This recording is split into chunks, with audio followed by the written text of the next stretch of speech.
Welcome to Great in the Sack, when misogyny leads to mayhem. With me, your host, Nicole Davenport. "They butchered you," the doctor said flatly. Elaine blinked. "Excuse me?" The doctor repeated herself. "They butchered you. You've been sterilized." For a moment, everything around her screeched to a halt, her eyes fixed on a spot on the wall as the words set in, foreign but somehow familiar. She was 19, married, and trying to start a family, but failing. She always seemed to be ill, and bleeding irregularly. The doctor's words bounced around in her head. It was starting to come together, starting to make sense. She had been 14 when it happened. Just 14. And no one had told her. Just 6 years earlier, when Elaine was 13, she, along with one of her sisters, were placed in her grandmother's already overcrowded home. The reason for this was because her mother had become incarcerated, and her father was seen as an unfit parent. She was one of 8 children. The other 6 siblings went to foster homes. Unfortunately, both of Elaine's parents struggled with alcohol and were neglectful. After moving into her grandmother's home, she became a victim and survivor of repeated assaults. These assaults came at the hands of a 20-year-old man with an extensive criminal record who lived in the neighborhood. The man threatened to kill her if she told anyone. Elaine's grandmother had received a social worker contact for facilitating her and her sister's move into the home. When Elaine began to show, the social worker noticed, and it was revealed that Elaine had been assaulted. This social worker then did something almost unimaginable to us now. Now, I said almost. This social worker drew up a petition stating that Elaine was, quote, feeble-minded, end quote, and basically got herself assaulted, and that her feeble-mindedness would lead to further promiscuity down the line, and also the inability to care for future children. It was a petition for sterilization and was presented to the North Carolina Eugenics Board. So when Elaine gave birth to her son at the age of 14, the state of North Carolina stepped in, not to offer help or anything like that, but to deliver an order for sterilization authorized by the Eugenics Board. Now, they just needed signatures from Elaine's family members. Even though her father had lost custody over his children, he was still allowed to sign for consent. Her grandmother signed as well, having little literacy and no idea as to what she was signing. She was also being threatened to be taken off of government assistance if she did not sign. So she consented on the form by signing an X. An irreversible tubal ligation was performed during her C-section. Elaine woke up after a whole week, medical staff revealing that she'd been in a coma. That seemed pretty strange to Elaine at the time, even at 14 years old, which is when she gave birth. But now it all made so much sense. She later said that she had been assaulted twice, by the perpetrator and then by the state. Now you may be thinking, this must have been a long time ago, but when this happened to Elaine Riddick, it was March 5th, 1968. America's sterilization movement was part of a broader national campaign to eliminate traits and populations that were considered undesirable. This included efforts to prevent race mixing and to limit immigration from groups viewed as racially or culturally inferior, particularly Eastern Europeans, Jews, Italians, and blacks. Beginning with Indiana in 1907, a total of 32 states enacted laws that permitted the involuntary sterilization of individuals deemed unfit to reproduce. The last of these specific laws remained in effect until 1979, with their reach extending over 7 decades. The targeted included individuals labeled as criminals, juvenile delinquents, women accused of sexual deviance, homosexual men, welfare recipients, and people diagnosed with mental illness or epilepsy. In many states, African Americans and Hispanic Americans were disproportionately subjected to these procedures. As Professor Paul Lombardo noted, the underlying sentiment behind such policies often came down to deeply racialized and classist assumptions. Quote, "The fewer black babies we have, the better," end quote, is what some claimed, rationalizing their actions by suggesting those children would just end up on welfare. But even now, in the year of our Lord 2025, recent reports show that 31 states and the District of Columbia have laws that allow for the forced sterilization of individuals with disabilities, often under court order or through guardianship arrangements. This issue was partially reintroduced thanks to Britney Spears' conservatorship, throughout which she was forced to take birth control. 17 states permit the sterilization of minors with disabilities.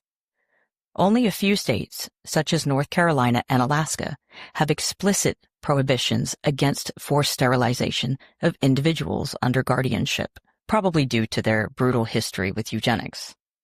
And speaking of North Carolina's eugenics program, one of the most aggressive in the nation, it is important to confront the fact that it served as a model for Nazi Germany's own eugenics policies in the years leading up to the Holocaust.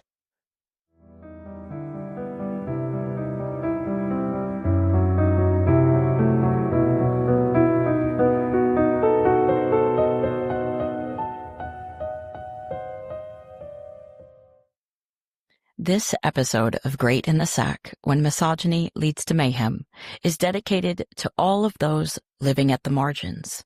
We proudly support Equal Justice Initiative, which is committed to ending mass incarceration and excessive punishment in the United States, confronting racial and economic injustice, and protecting human rights, especially for those most vulnerable and forgotten in American society. If you'd like to learn more or support their work, head to eji.org. Every voice matters. Content warning. This episode contains discussions of sexual violence and assault, medical abuse and forced sterilizations, historical and systematic racism including slavery and colonial violence, witchcraft accusations and their use in state-sanctioned violence, misogyny, gender-based violence, and the pathologization of women, ableism, and the eugenics movement. All of these terms are used intentionally, and I will no longer be euphemizing these terms, but instead will use respectful terms without sanitizing the violence, because that only serves the systems that silence survivors. Listener discretion is strongly advised. This content may be disturbing or re-traumatizing for some, so please take care while listening and skip any parts that feel too heavy. With all that being said, let's get started. Now, we left off last episode with King James' book being out there, influencing weirdos left, right, and center. His new improved Witchcraft Act gave witch hunters like Matthew Hopkins, the self-appointed witchfinder general, as you'll recall, the ideological fuel they needed to keep the witch panic going. Matthew Hopkins, who gave himself that dorky title, played a pivotal role in one of the most intense waves of witch hunting in England, particularly in East Anglia during the English Civil War. Though his official title was self-appointed, his influence was unfortunately quite real. Between 1644 and 1647, Hopkins and his associate, John Stern, were responsible for the investigations, trials, and executions of between 100 and 300 individuals, a significant portion of all witch trial victims in England's early modern period. Born around 1620, Hopkins was the son of a Puritan clergyman and likely trained in law, though he had no official legal standing. He emerged at a time when central authority had weakened due to the war, which allowed for local fears and religious extremism to shape judicial actions.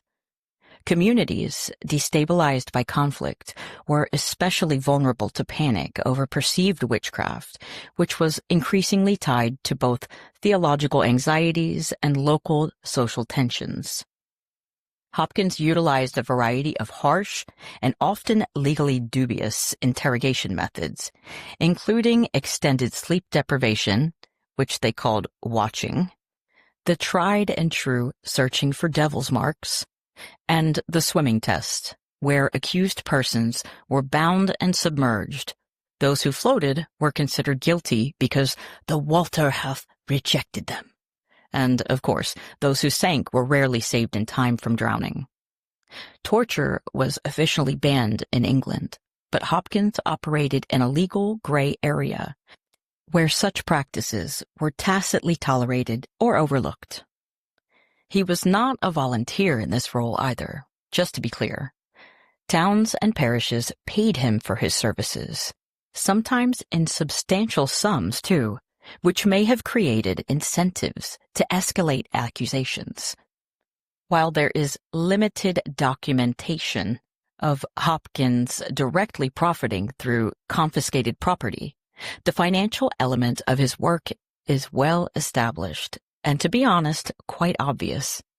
In 1647, shortly before his death, possibly from tuberculosis, though hopes were that he himself became executed as a witch, Hopkins published The Discovery of Witches, defending his actions and offering what reads today as both a procedural account and a justification of his role in the trials.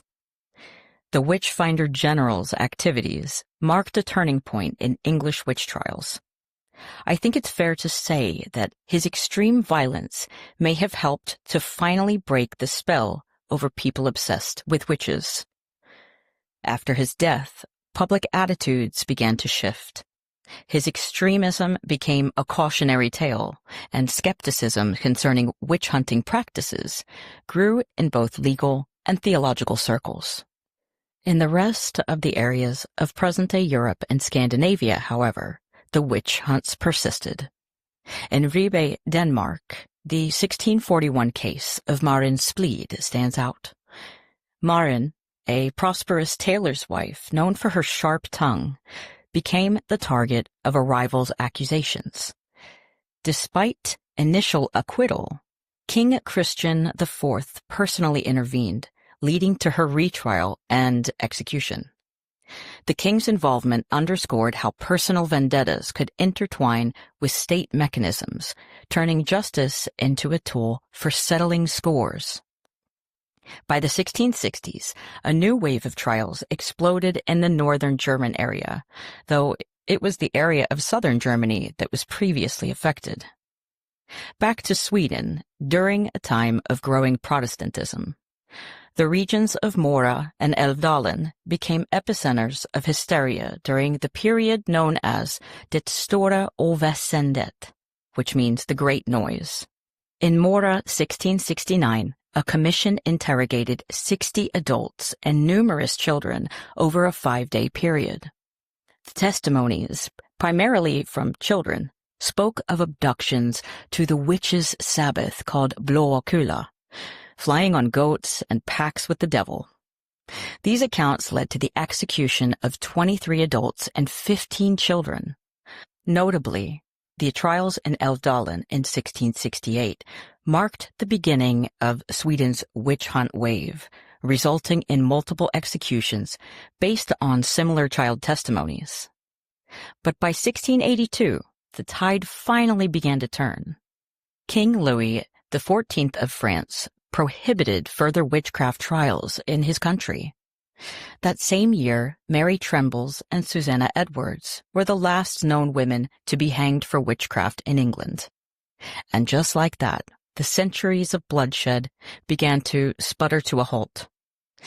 Mainly because power structures evolved and persecuting witches was no longer politically useful.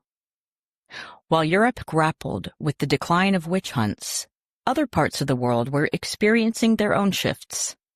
In the American colonies, the infamous Salem witch trials loomed on the horizon. Deeply influenced by the old European fears and by manuals like Malleus and King James's version of the Bible, of course, the Puritans carried the witch-hunting spirit with them to the New World. The Salem witch trials of 1692 and 1693 were not the first American witch trials, but they would be the most infamous and arguably the most symbolically devastating. In the Massachusetts Bay Colony, a theocratic society rooted in Puritanism, which is a branch of Protestantism, but even more hardcore. The Puritans moved out to the New England area to escape religious persecution. Yes, this is the thing Americans always say, myself included in the past, when explaining that persecuting others for their religious or non-religious beliefs is dumb because, quote, people came here from England to escape that kind of judgment. Turns out, though, that the Puritans were on a level up towards fanatical. They disagreed with things about the way that the Church of England worked, and while both Puritanism and Protestantism both arise from Calvinism, the two religions are pretty different, mainly in the way that Puritans were opposed to the use of the Book of Common Prayer and kneeling to receive communion, amongst other things, all of which they believed constituted popery, which means basically heresy by supporting Catholic practices. King Charles I was not having any of that, which is actually why Puritans came to the Salem colonies at the time. Now, in my opinion, the events concerning what happened in Salem are kind of a horse of a different color. Prior to the Salem witch trials of 1692 and 93, Salem Village, which is modern-day Danvers, Massachusetts, was characterized by deep social fragmentation, pervasive mistrust, and prolonged community discord. The population was widely regarded as quarrelsome, with persistent disputes over property boundaries, grazing rights, and church governance. These conflicts were exacerbated by the village's tense and often adversarial relationship with nearby Salem town, further contributing to a climate of unrest. Religious leadership became a central point of contention. Despite receiving official backing from the Massachusetts General Court, the village's early ministers, James Bailey and George Burroughs, departed under strained circumstances, largely due to the congregation's failure to uphold their financial obligations. Burroughs, notably, was later executed for witchcraft during the 1692 hysteria. His successor, Deodat Lawson, also left after failing to secure formal ordination, highlighting continued instability in church leadership. The selection of Samuel Parris as the village's first ordained minister marked a turning point. Although he was initially offered a standard salary and use of the parsonage, the subsequent decision to grant him full ownership of the property contradicted prior village resolutions, deepening existing divisions. Parris further alienated his parishioners by emphasizing moral scrutiny and imposing public penance for minor transgressions, which inflamed communal tensions rather than uniting the congregation. In this fractured and morally charged environment where religious, economic, and interpersonal conflicts remained unresolved, the groundwork was laid for the eruption of collective hysteria. As historian Marion Starkey suggests, such a volatile setting rendered a major societal rupture all but inevitable. The result was a community that would turn its suspicions inward on each other. To understand the moral force behind the Salem witch trials, one must look to Cotton Mather of Puritan New England. Mather was born in 1663. As he got older, he became deeply preoccupied with spiritual warfare. In 1689, he published Memorable Providences Relating to Witchcrafts and Possessions, a widely circulated account of demonic possession in Boston that helped lay the ideological groundwork for the Salem trials. Although he did not serve as a judge, Mather's writings legitimized the use of spectral evidence, which had long ago been outlawed in areas of Europe, and painted witches as existential threats to the moral fabric of the colony. Cotton Mather's father, Increase Mather, initially supported the witch trials and spoke positively about his son's writings with his full chest, but eventually grew increasingly concerned about the evidentiary standards. Either way, the accusations began in February 1692, when Betty Paris and Abigail Williams, the young daughter and niece of Reverend Samuel Paris, a known witch hunt enthusiast and slave owner, by the way, began experiencing fits and strange behavior. Side note, a neighbor of the Paris family, Mary Sibley, suggested using the folk remedy of a witch's cake to identify whether witchcraft was afflicting the girls. She instructed John Indian, an enslaved man in the Paris household, to make the cake, and Tituba, also enslaved by the Paris family, baked it. The cake was made from rye flour and the urine of the afflicted girls. It was then fed to a dog, under the belief that this would reveal the witch responsible for the afflictions. Spoiler, it did not. This act was considered a form of counter-magic and was frowned upon by the Puritan community. Reverend Samuel Paris, upon discovering the use of the witch cake, reprimanded Mary Sibley for her actions, viewing them as a grand error. Following the incident, the afflicted girls, including Betty Paris and Abigail Williams, accused Tituba of witchcraft. Under pressure and after being beaten by Reverend Paris, Tituba confessed to practicing witchcraft and claimed that there were other witches acting alongside her. Her confession played a significant role in fueling the hysteria that led to the Salem witch trials. Anyway, when the girls were pressured for explanation, they accused local women of witchcraft also. 2 other girls became afflicted and began throwing accusations left and right. The contagion of blame and intergenerational resentment spread quickly like a hot trend. Soon, over 200 individuals were accused. 19 people were hanged, including Tituba, and one, Giles Corey, who was pressed to death with stones after refusing to enter a plea. Corey's case is among the most grotesque examples of the judicial cruelty embedded in these proceedings. Refusing to speak in court, perhaps knowing silence would prevent the state from confiscating his estate, Giles was laid beneath wooden boards to be slowly crushed with stones. As Giles lay there, the sheriff said, "Giles, you need only to speak the words. Confess or deny. Just give us the plea, and this ends." Giles' only response to the sheriff's demands was the defiant phrase, "More weight." His death was as much an indictment of the court's cruelty as it was a symbol of resistance, because to refuse to plea was unheard of before then. By October 1692, doubts had begun to show in the public facade of moral certainty.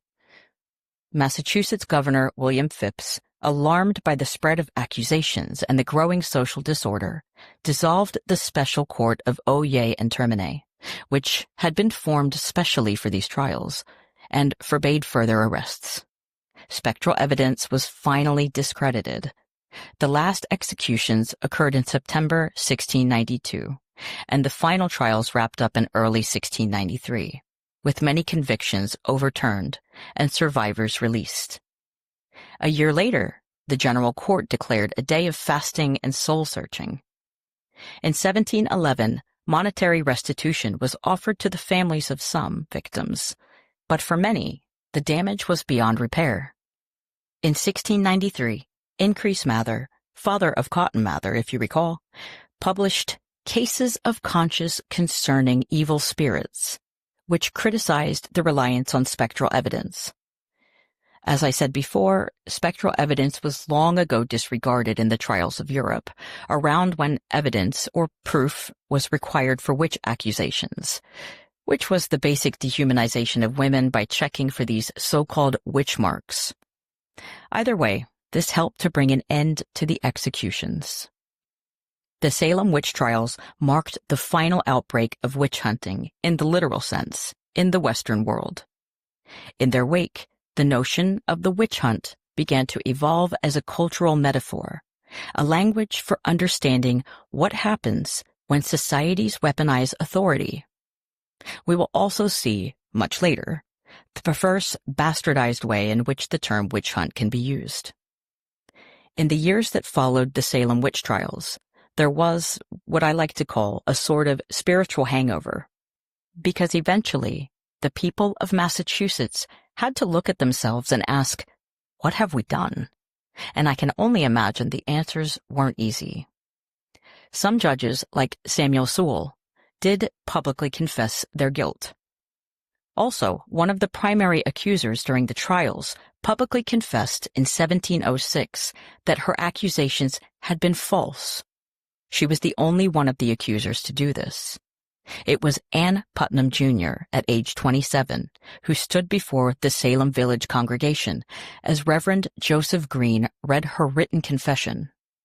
In it, she expressed deep remorse for her role in the trials, stating, quote, "I desire to be humbled before God for that sad and humbling providence that befell my father's family in the year about 92, that I, then being in my childhood, should by such a providence of God be made an instrument for the accusing of several persons of a grievous crime, whereby their lives were taken away from them, who now I have just the grounds and good reason to believe that they were innocent persons, and that it was a great delusion of Satan that deceived me in that sad time." End quote. The courts began reversing convictions, one by one.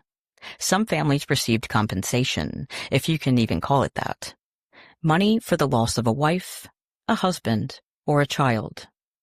While the witch hunting became less and less, though as I stressed in part 1, still ongoing in parts of the world today, different types of witch hunts, even more institutionalized, would soon begin.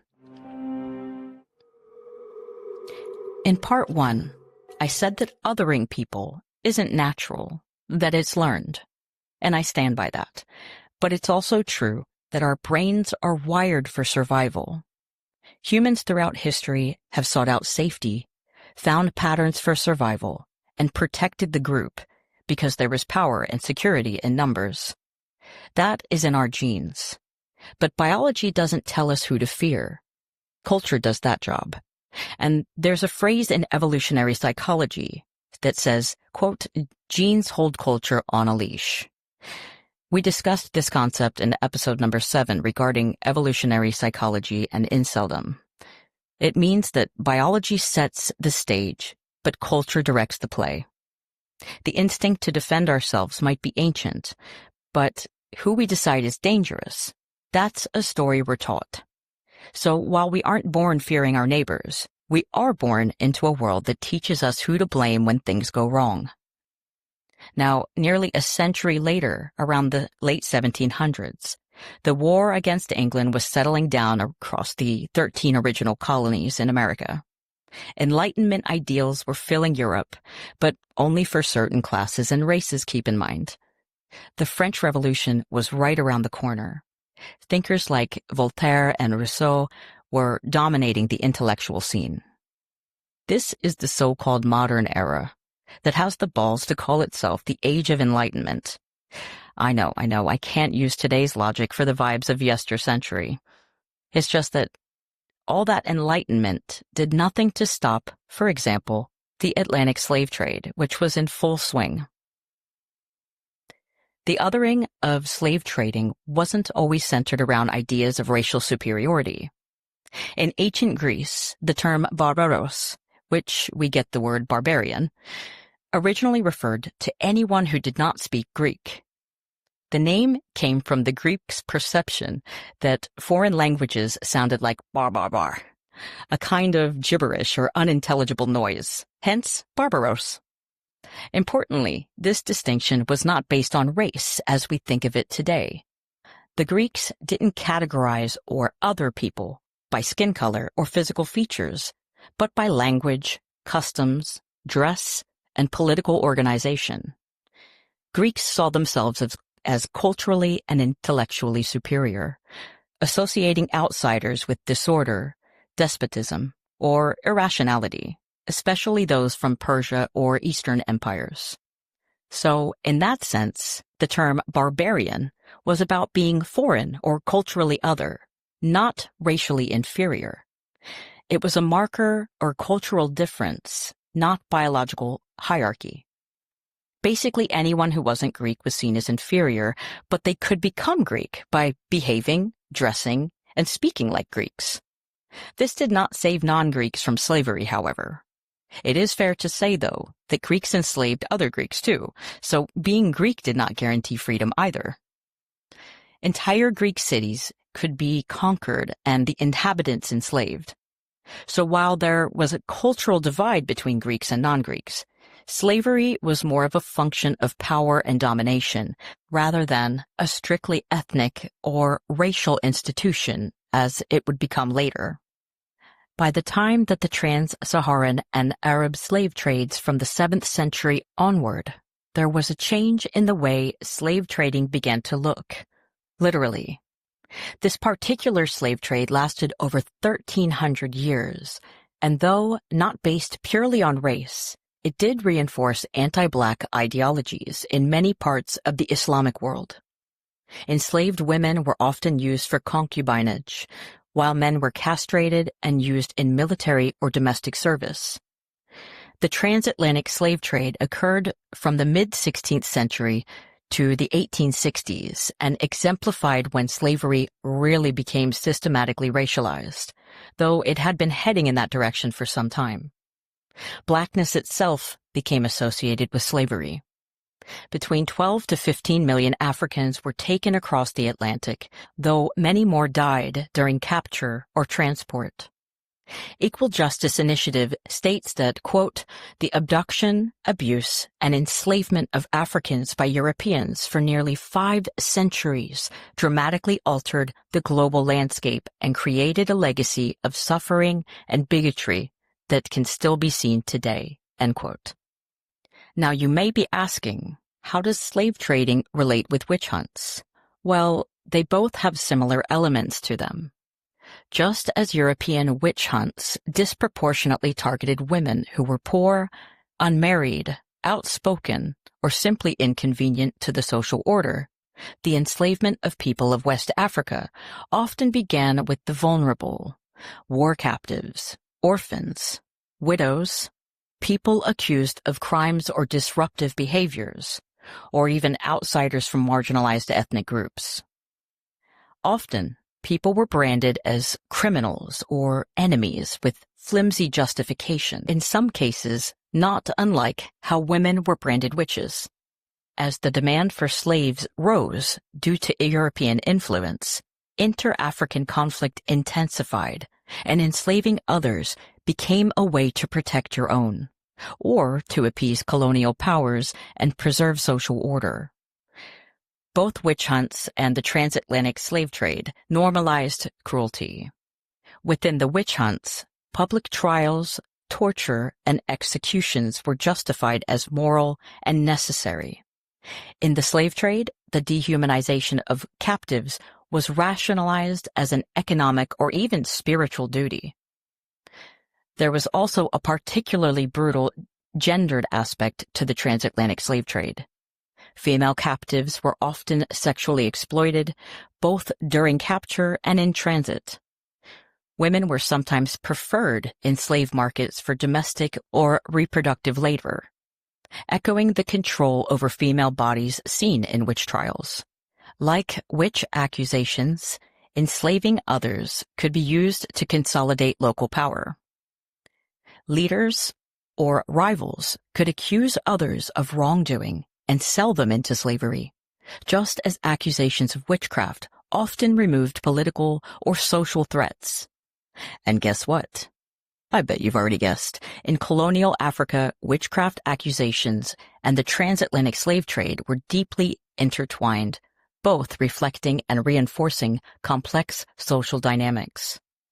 European colonizers often misunderstood or deliberately misrepresented African beliefs about witchcraft, leading to inconsistent policies that criminalized both witchcraft practices and accusations. In many African societies, individuals accused of witchcraft were often marginalized or enslaved. Accusations could serve as a means to justify the enslavement of certain individuals, particularly during times of social stress or economic hardship.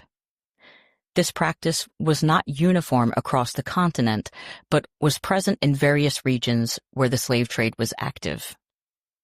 Some African communities even viewed Europeans as malevolent figures associated with witchcraft or even cannibalism, feasting upon the bodies of the Africans they had stolen away.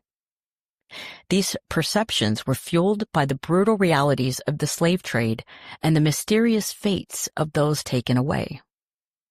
In certain areas, Europeans were believed to be witches or to engage, as I said before, in cannibalistic practices. This reflects deep-seated fears and attempts to make sense of the traumatic experiences associated with colonial encounters. European colonial administrations implemented laws to suppress what they considered superstitious practices, including witchcraft. However, these policies were often inconsistent and failed to account for the cultural significance of such beliefs. In some cases, colonial authorities criminalized both the practice of witchcraft and the act of accusing someone of being a witch, leading to confusion and further marginalization of affected individuals. The intersection of witchcraft accusations and the slave trade in colonial Africa illustrates the complex ways in which social, cultural, and political factors intertwined. European colonial practices and policies often exacerbated existing tensions and misunderstandings surrounding witchcraft from the African's point of view, leading to lasting impacts on African societies. Christian missions introduced new spiritual paradigms, often reinterpreting local beliefs through a Euro-Christian lens that cast African traditions as demonic or irrational. Sound familiar now? Meanwhile, the penetration of capitalist markets intensified social stratification, and success or misfortune within these new hierarchies was often interpreted through a supernatural framework, which further reinforced witchcraft accusations. Colonial officials and missionaries analogized African witchcraft beliefs to pre-Enlightenment European traditions, assuming that exposure to Christianity and Western medicine would naturally lead to the disappearance of these beliefs. But they were wrong. By the mid-20th century, beliefs in witchcraft, far from disappearing, had acquired even more potent political meaning. Though nationalist leaders of Africa seldom spoke of it openly, it was true that the anti-witchcraft ideologies of Africans led to broader anti-colonial resistance. Movements like the Mau Mau revolt in Kenya incorporated cleansing rituals and rural uprisings in apartheid South Africa, and that reflected both political grievance and spiritual unrest. Thus, witchcraft beliefs and anti-witchcraft movements became embedded within the broader struggle against colonial rule, symbolizing a powerful critique of imperial illegitimacy. And so the label witch lived on, not necessarily because people believed in magic, but because some needed to try to control their own situations, while the rest needed a reason to feel justified in controlling the other. As we discussed in Part 1, this systematic othering of people doesn't go away. It mutates and readapts wherever and whenever it can, like cancer cells. The architects of witch hunts, scapegoating, and straight-up othering of all kinds, well, they love to travel, to learn new languages, to throw on a lab coat even, and they love crossing oceans to spread this patriarchal disease. And speaking of crossing oceans, let's cross over into other systems that weaponize fear through scapegoating. And just so you all know, I will be doing this part somewhat according to the timeline of history, but also expanding on certain areas that I feel are important to understand how this whole system of socio-political scapegoating works. Now, back as the 19th century progressed, medical institutions increasingly asserted authority over the bodies of women. This growing medicalization often intersected with social ideologies about gender, race, and class, particularly in the American South, where pseudoscience was used to rationalize both sexism and slavery. One of the most infamous and controversial figures from this era is Dr. J. Marion Sims, a man long praised as the father of modern gynecology, and is also the inventor of the speculum. Yeah, thanks a lot for that. Sims developed groundbreaking surgical techniques for repairing vesicovaginal fistulas, a condition resulting from traumatic childbirth. But the context in which his innovations were achieved reveals the violence inherent in medical progress during this period, which is around the mid-1800s. Sims conducted repeated experimental surgeries on at least 11 enslaved black women, including women named Anarcha, Lucy, and Betsy, without the use of anesthesia. His rationale was based on the racist belief, commonly held among physicians at the time, that black people, particularly black women, experienced less pain than white patients. These women could not consent. They were not regarded as full human beings under the law, but rather as property, vessels of labor and reproduction. Think about that huge power imbalance. The institutionalization of this kind of violence reflected broader stereotypes used to justify the exploitation of black women's bodies. One of the most enduring was the Jezebel stereotype, a hypersexualized, morally unrestrained caricature used to both demonize and excuse the sexual abuse of enslaved women by white men. This narrative was instrumental in denying black women victimhood and bodily autonomy. It paved the way for a racialized reproductive surveillance that continues in various forms today. Dr. Sims' legacy is a case study in the double-bind women of color face in medicine, seen as indispensable subjects for experimentation, yet simultaneously disqualified from care, empathy, and consent, not to mention pain medication. While Sims would go on to treat wealthy white women in more humane settings, the techniques that earned him fame were perfected through non-consensual procedures on women who had no voice, no agency, and no choice.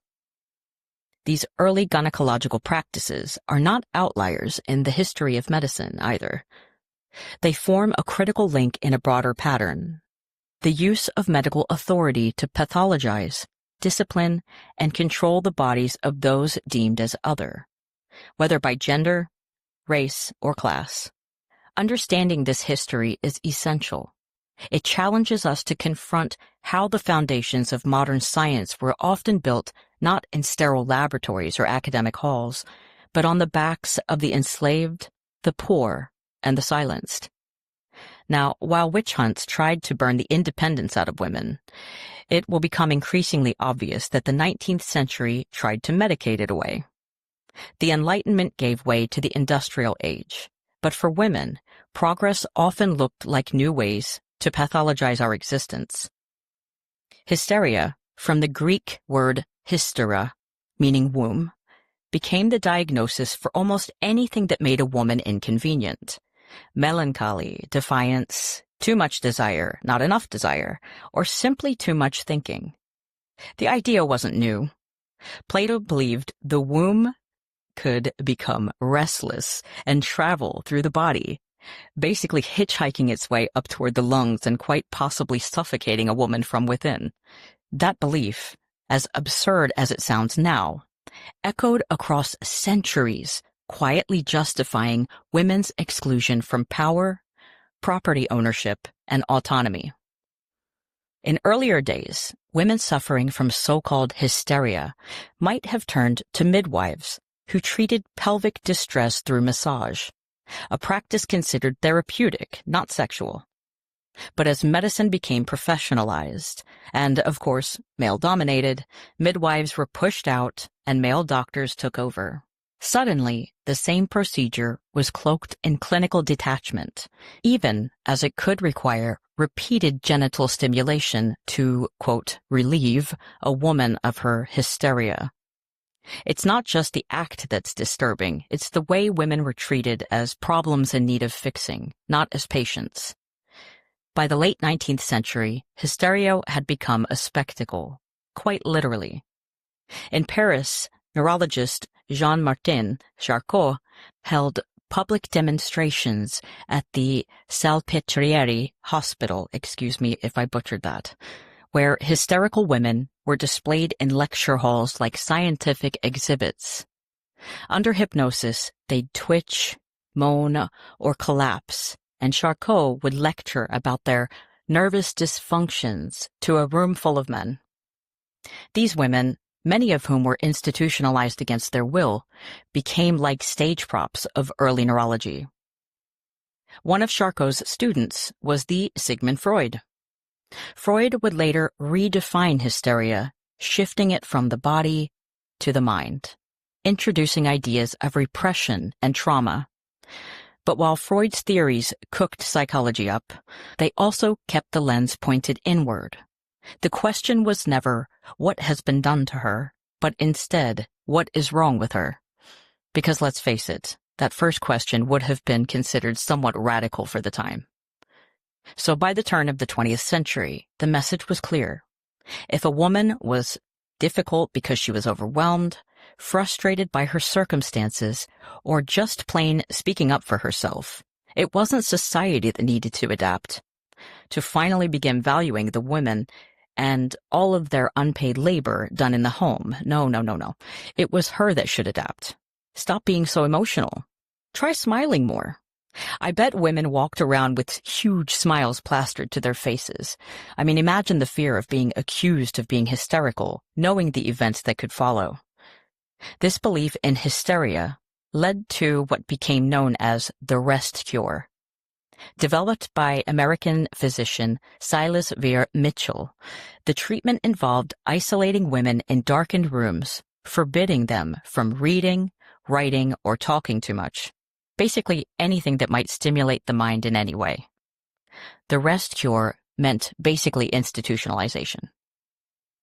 Charlotte Perkins Gilman, a writer and early feminist, underwent the rest cure herself. Remember that season of American Horror Story, Asylum? That was inspired by this woman. She later wrote The Yellow Wallpaper, a haunting story about a woman descending into madness under this so-called treatment. It wasn't fiction so much as it was her own testimony. Gilman's story remains one of the most searing indictments of the medical control over women ever put to paper. Throughout the 1800s and even into the early 1900s, being institutionalized didn't necessarily mean you were violent or unstable. It could mean, as pointed out earlier, that you were inconvenient to a husband, a father, or to a society obsessed with order. Women were locked away for postpartum depression, for being too talkative, or for refusing marriage, or even for reading too much. Once inside, they became ghost stories, rarely heard from ever again, their legal status stripped. The medicalization of women's emotions during this time wasn't just some whoopsie in science, but seemingly more like a deliberate tool of social control. And 19th century England had already accepted the challenge of committing women for nonconformity. I mean, it obviously wasn't too difficult for them to create yet another act against a different yet same other, since they'd had so much experience in doing just that in the centuries before. The Lunacy Act of 1845 allowed for asylums to expand rapidly, transforming mental illness into a state concern. In the United States, The case of Elizabeth Packard in the 1860s is chillingly emblematic. She was institutionalized by her husband for disagreeing with his religious beliefs. It took years for her to be released, and when she was, she became a fierce advocate for the rights of married women and those wrongfully confined to asylums. And even well into the 20th century, control by use of medicine continued to ruin lives, sometimes even behind the closed doors of America's most powerful families. Rosemary Kennedy, sister to President John F. Kennedy and Senator Robert F. Kennedy, was subjected to a lobotomy in 1941 at just 23 years old. She was considered too moody, too disobedient, and much too curious about sex. So for the Kennedys, Rosemary was just too extra. And that was just too inconvenient. In a family obsessed with control and image, she was seen as a liability. In my opinion, this isn't far off from so-called honor-based violence. The operation, arranged by her father, without her consent, of course, left her with the cognitive function of a 2-year-old. She spent the rest of her life institutionalized, hidden from the public, even from many of her own siblings. Hospitals and asylums, often overcrowded, unsanitary, and cruel, became warehouses for so-called deviant people. Women, people with disabilities, neurodivergent individuals, LGBTQ+ folks, basically anyone who didn't fit the mold was pathologized. Institutionalization was not seen as some kind of cure, though, make no mistake about that. It was containment. And much like the witch hunts that came before, it was about control. Control over bodies, behavior, and the boundaries of what society deemed acceptable. If a lobotomy was the answer to the question of non-conforming women, then eugenics, the science of genetic breeding, would gladly validate that answer. Now, have you ever heard the phrase, "nits make lice"? Well, the expression has been employed historically to justify the extermination of entire populations, including children, by equating them to parasites. The term nit refers to the egg of a louse, or lice, as suggesting that even the youngest individuals of a targeted group are future threats that must be eliminated. The most documented use of the phrase was by Colonel John M. Shivington during the Sand Creek Massacre of 1864, where he led a surprise attack on a Cheyenne and Arapaho village, resulting in the deaths of approximately 150 Native Americans, predominantly women and children. After receiving pushback from some of his soldiers upon being given the orders to slaughter these natives, Shivington reportedly said, quote, "Damn any man who sympathizes with Indians. Kill and scalp all, big and little. Nits make lice," end quote, implying that even children should be killed to prevent future resistance or other perceived problems. Some scholars draw parallels between Shivington's rhetoric and earlier colonial attitudes, such as those during the Cromwellian conquest of Ireland. While there is no direct evidence that the exact phrase was used during this period, the underlying ideology of eliminating future threats by targeting children was present. For instance, during the massacre at Drogheda, Oliver Cromwell's forces killed many civilians, including women and children, under the belief that this would prevent future rebellion. Eugenics is defined as the science of genetic breeding. And while I understand many of you have heard of eugenics who are listening, there are nuances that I have learned in my research that I had no idea about. So buckle up. Here comes a crash course on eugenics. Imagine how scientific that word sounded, eugenics, in the late 1800s and early 1900s. Maybe even neutral. Sterile even. But in reality, it was rooted in pseudoscience and drenched in white supremacy. It was never about science. It was about control. Who gets to live and who gets to reproduce. Eugenics functioned much like the witchcraft statutes of earlier centuries. seeking to cleanse a society of elements deemed impure, undesirable, or threatening. But instead of burning women at the stake, modern governments used surgical procedures, laws, and institutions to enforce reproductive control. Both targeted those on the margins, and both used fear and stigma as justification. These weren't isolated to dictatorships either, and many do not realize how many civilized nations were engaging in eugenics. But I'm about to fill you in, and it's wild. Public health and medicine were weaponized in pursuit of social conformity, and women, especially those institutionalized or racialized, often bore the brunt of it.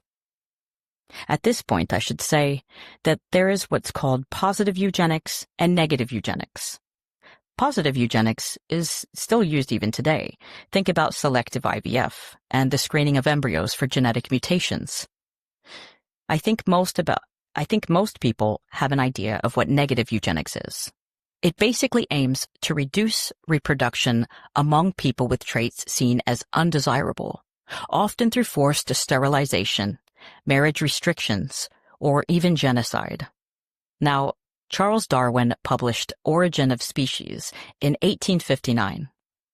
By the time Darwin published this work, a dude named Herbert Spencer had been trying to apply evolutionary logic to human society already. In 1864, Spencer coined the term survival of the fittest in reference to humans, which I always thought was something Darwin had coined regarding biology. This type of rhetoric concerning the application of evolutionary logic to human competition and social policy became known as social Darwinism. This so-called scientific movement was fathered by British explorer Francis Galton, who was actually a cousin to Charles Darwin. He coined the term eugenics in 1883. Galton took his cousin's ideas about evolution and twisted them into a theory of superiority. If we can breed animals for strength or intelligence, he thought, why not people? I think that it is important to say here that Charles Darwin was pretty unhappy about his research and theories about natural selection being used to prop up this ugly supremacist ideology of what is referred to as social Darwinism. He never meant for his ideas to go outside of a biological context into a cultural context because they are completely different contexts and were not at all pervasive to one another. Either way, Galton planted the seed. But it was in America that the seed grew into a forest. At the epicenter of global eugenics was a U.S. facility nestled on the shores of Long Island. Cold Spring Harbor Laboratory is its name.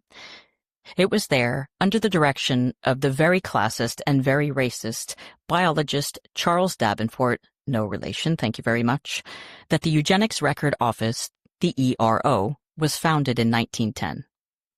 Davenport was a huge supporter of the idea of using positive eugenics on the wealthy and negative eugenics on those deemed lesser. That dude would have fit in great with some of the current administrations around the world. So the ERO collected family trees, medical records, criminal histories, and poverty reports, all to prove that traits like feeble-mindedness, promiscuity, poverty, and criminality were hereditary. Spoiler, they weren't. They aren't. From these files came legislation, forced sterilization laws passed in over 30 states, the first of which was enacted in Indiana in 1907. Doctors were authorized to sterilize thousands of Americans, often even without their knowledge. Most of them were women, which always strikes me as a WTF because a man can create many more children than a woman, much quicker. Many were poor. Many were Black, Latina, or Indigenous. Some were simply women who'd had too many children. Others were forced while being residents at institutions for hysteria, immorality, or being unfit mothers. In 1927, the United States Supreme Court handed down a disturbing decision in Buck v. Bell, upholding the constitutionality of Virginia's Sterilization Act of 1924. The plaintiff, Carrie Buck, was a young woman institutionalized at the Virginia State Colony for Epileptics and the Feeble-Minded. Declared feeble-minded by the state, though by all credible accounts she was of average intelligence, Carrie had been placed in foster care where her foster parents' nephew assaulted her and she became pregnant. Rather than prosecuting the assault, the state used her pregnancy as evidence of moral and mental unfitness. Carrie's sterilization was carried out under the guise of protecting public welfare and controlling hereditary defects. Her case was orchestrated by eugenicists as a legal test designed to validate forced sterilization programs already underway across the United States.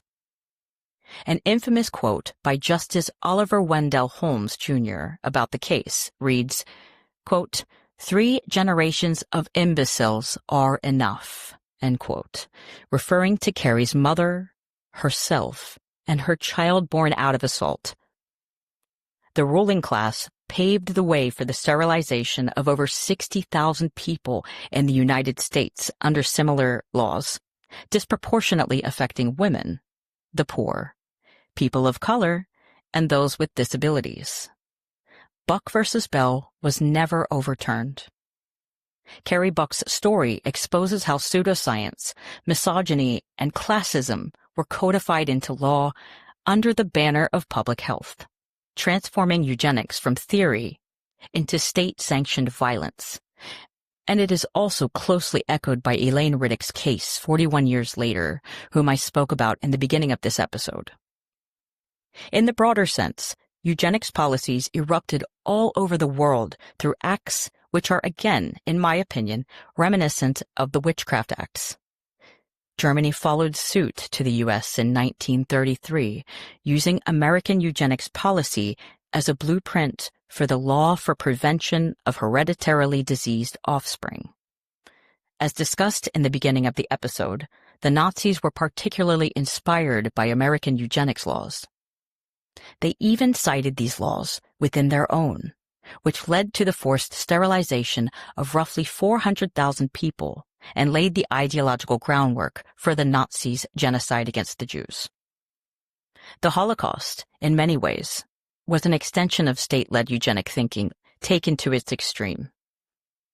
But we now know that Germany was far from alone. Here's a small rundown of the different countries that were participating in eugenics, and I think you might be surprised. In Sweden, from 1935 to 1975, over 60,000 sterilizations were performed, targeting poor women, the disabled, and the Sami indigenous population.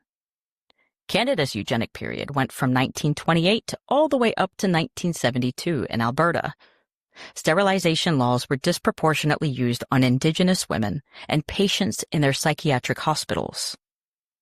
Japan's reign of eugenics was from 1948 to 1996, where more than 16,000 involuntary sterilizations were forced under the Eugenic Protection Law. Iceland, 1938, Denmark, 1929, Norway, 1934, and Finland, 1935. Each passed sterilization laws targeting people labeled as feeble-minded, mentally ill, or socially deviant. Mexico's state of Veracruz passed one of the earliest sterilization laws in Latin America in 1932. And China, a little bit late to the game in 1995, introduced reproductive laws that heavily regulated births based on disability status and genetic health policies widely seen as eugenic in nature. The thinking was that old go-to of imperialism and colonialism. If you can't eliminate the nits, at least stop them from reproducing. By 1939, 2 years before the gas chambers of Auschwitz began operating at full tilt, Nazi Germany had already begun testing the mechanics of mass murder on its own disabled population. Known as the euthanasia program, this initiative was not only an act of war, but an act of ideology. What began as a program targeting disabled children quickly escalated into the industrial-scale killing of institutionalized adults. Behind closed hospital doors and in care homes, tens of thousands of German citizens were labeled as Liebenschönwertes Leben, life unworthy of life. This was the calculated bureaucratic execution of a eugenic fantasy, a fantasy already mainstream in many Western nations, including the United States. What's really bonkers is the fact that doctors and nurses participated in this program. There are so few that resisted. Germany's medical establishment, trained to do no harm, by the way, folded almost entirely into the regime's racial logic. Physicians wrote evaluations from afar, approving patients for death based on forms listing their productivity, diagnosis, and economic burden, all in black and white. Nurses administered lethal doses of sedatives or withheld food and water. Entire facilities became murder factories, basically, masquerading as centers of care. This is what groupthink looks like. A textbook case, in fact. A highly educated population operating within closed institutions and under extreme ideological pressure began to confuse consensus with morality. The isolation of the medical profession, combined with the state propaganda and professional hierarchy, fostered a culture where questioning the plan meant questioning one's own patriotism, or risking one's livelihood, or even life. Even those who privately objected often said nothing. When everyone around you is participating in murder, silence begins to feel like professionalism. And it was in this silence that atrocity found efficiency. The moral collapse wasn't limited to Germany. It mirrored similar strains of thinking in the United States, where disabled people and poor women, especially women of color and indigenous women, were sterilized without consent in the name of public good. But Germany took it further, of course. It took the language of medicine and turned it into consent for genocide. It made bureaucracy its accomplice. The program, dubbed T4 after the address of its Berlin headquarters, Tiergartenstrafe 4, killed over 70,000 people in just under 2 years. After public resistance, most notably from Catholic Bishop Clemens August von Galen, Hitler ordered the official program to stop in August 1941. But that was only a shift in visibility. Killings resumed almost immediately in more decentralized, secretive forms. Overdoses, forced starvation, and covert injections, especially targeting bombing victims, displaced children, and the elderly, people who might not be missed, basically. And it didn't stop at Germany's borders either. Occupied Poland and Eastern Europe, disabled individuals and psychiatric patients were summarily executed by SS units or subjected to early gassing experiments, methods and personnel that would later be exported to the death camps of Belzec, Sobibor, and Treblinka. But this wasn't just about unfit bodies, let's be honest. It was also about controlling reproductive futures. Through a feminist lens, it's crucial to see how eugenics and euthanasia shared the same patriarchal root. The state deciding who may live, die, or reproduce. Nazi policy exalted Aryan women, but only so long as they could produce Aryan children. Women who did not fit that mold, disabled, Jewish, Romani, queer, foreign, were all rendered expendable. Many were sterilized. Others, especially in Eastern territories, were brutalized as spoils of war. Side note, it is funny how power works. In Nazi Germany, fascists were building this best-ever regime on racial hygiene and eugenic control, but at the same time, some of these fascists were peddling cheap Aryan supremacy ideology. They were also whispering the theories of the Madame Blavatsky. Yep, a woman, a mysticist, or witch even, behind closed doors. Helena Petrovna Blavatsky spiritualist and founder of Theosophy, had written theories of secret ancient wisdom and spiritual evolution, of root races and lost civilizations. Sounds like a drug-fueled dream, am I right? Either way, her mystical ideas, later warped by male occultists, were picked up by the Thule Society and others, feeding into early Nazi ideology. But basically, it seems as though the Nazis cherry-picked a couple of theories that suited their cause and ran with them. Blavatsky was a woman whose very existence defied patriarchal logic, as she became big enough and popular enough to be seen as a spiritual leader. But later, many of the things she wrote were found to be plagiarized, and these spiritually informed trips that she made over the world were pretty much completely fictitious. But between the First and Second World Wars, she was re-imaged by fascists as a prophet of white spiritual destiny due to the root race stuff. This, what some would call witch, would become like an oracle to some members of the Third Reich. So anyway, women who, once considered breeders of the Reich, were discarded as effective when their bodies or behaviors fell short. And as the Third Reich crumbled, these women, those who survived, did not return to any version of safety or normalcy. They became spoils of war by occupying forces, and once again, targets of a new kind of witch hunt, one could argue. As Nazi Germany collapsed and Allied forces swept through the country, a hidden chapter of history was unfolding. One that would remain buried in silence for generations. Hundreds of thousands of German women and girls were subjected to sexual violence by occupying soldiers, including those from the Western Allies. Shame, fear, and the political climate kept so many survivors silent. But the trauma endured, passed down through families, and etched into the lives of their children and grandchildren. These stories of weaponized sex and misogyny are a reminder that sexual violence has long been a weapon of war, and confronting these uncomfortable truths is essential to breaking the cycle. So, just to sum it all up for you here, while former Nazi scientists were welcomed into American and Soviet programs through Operation Paperclip, many of the women left behind, especially those who had relationships with occupying soldiers or were assaulted by advancing armies, were humiliated, shaved bald, and paraded in public or institutionalized, branded as traitors, collaborators, and or contaminated. It didn't matter that most had no agency anyway. That they had been used, coerced, or assaulted meant nothing. Their bodies became symbolic battlegrounds, repositories for national shame.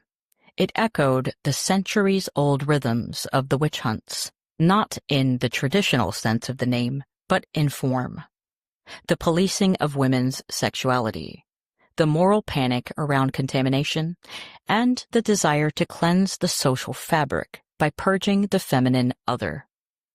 These women were scrubbed from memory. This is groupthink too, when a society chooses redemption by scapegoating the powerless. T4 ended, and the Reich fell. But the scaffolding that allowed both to flourish, the pseudoscience, the scapegoating, and the control of women's bodies, did not collapse. It evolved again. And in the post-World Wars, it re-emerged under new fears and familiar names. Because when the power gets spooked, it always pops up somewhere else, maybe even with a few modifications, and doubles down on the ideology behind it, constantly rebranding and coming back into style. And this is where we'll pick back up from for part 3, which will include McCarthyism, the Lavender Scare, the crack baby myth and welfare queen trope, satanic panic, and present-day witch hunts, including the weaponization of the term cancel culture and aspects of the DEI backlash, not only in the US, but worldwide. Because, as you'll see, all of this ties together through the help of patriarchal systems such as nationalism, Christianity, and misogyny. What are your thoughts about part 2? I hope you will leave them in the comments along with any suggestions for topics to cover in the future. I apologize for how long it took to get this episode out, but I was very ill. I feel also that it's important to discuss these difficult subjects because history has a tendency of repeating itself. Thank you so much for listening. You can find me on all the socials, which are listed in the show notes. Thank you so much for listening. Bye.